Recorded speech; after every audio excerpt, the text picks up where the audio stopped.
Joining us now is Democratic Congressman Anthony Brown of Maryland, the vice chair of the House Armed Services Committee. He's also a veteran and a retired colonel in the U.S. Army Reserve Corps and a recipient of the Bronze Star for his service in Iraq. So, Congressman, I want to start by thanking you for your service and thank you for being here.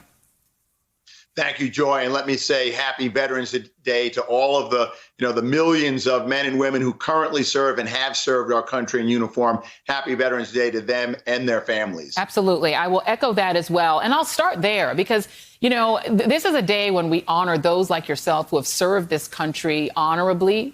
And who serve, in many cases, in very dangerous parts of the world where the governments around them are not democratic and are not converted in a democratic way.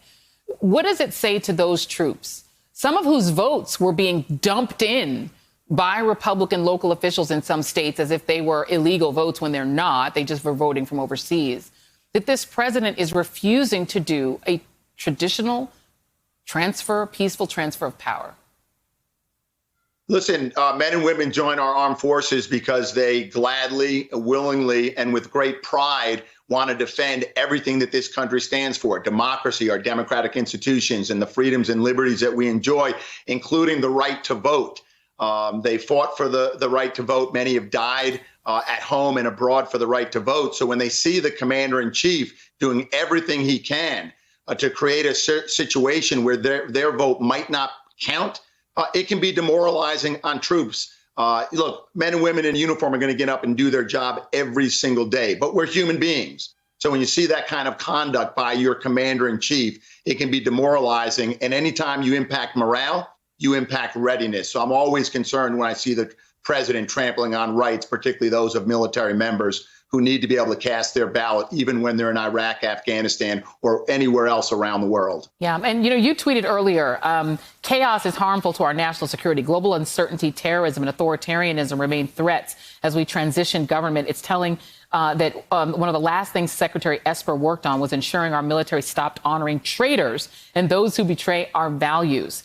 Meanwhile, the kind of people who are going out, people like James Anderson, who's the acting undersecretary for policy, Joseph Kernan, undersecretary for intelligence, and Jen Stewart, who is Mike Esper's chief of staff, they're going out. The people who are coming in are people like Anthony Tata, who's got a long history in North Carolina that includes some interesting thoughts on school desegregation or resegregation, who called President Barack Obama a terrorist leader on Twitter, who's got a long history of Islamophobia, who's Douglas McGregor, who's got extreme rhetoric, again, about Muslims and undocumented immigrants, which led even Esper to have concerns about him. You've got Ezra Cohen Watnick, who was forced out of the White House National Security Council in 2017 because he worked with Michael Flynn, who, of course, was chatting with the Russians and saying, don't worry, we won't have sanctions against you. And then you've got Kash Patel, who's a Devin Nunes acolyte who played a key role on the Hill in helping Republicans discredit the Russia probe.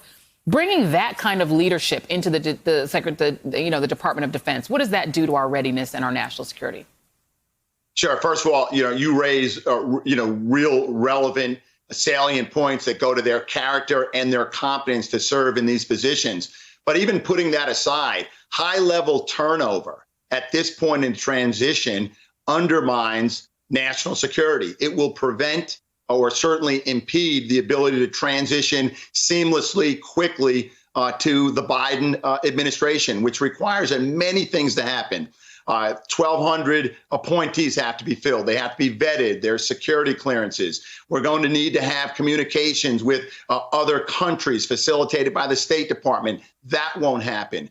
Access to intelligence and other sensitive information, that doesn't happen. So while the Biden transition team right now is doing its very best to transition to govern, it's impeded by the people that President Trump has put into place, as well as the other impediments that he's put up, namely the GSA not determining that an official transition can take place now. So all of these go to undermine our national security and put us at greater risk. Hey there, I'm Chris Hayes from MSNBC. Thanks for watching MSNBC on YouTube. If you want to keep up to date with the videos we're putting out, you can click subscribe just below me or click over on this list to see lots of other great videos.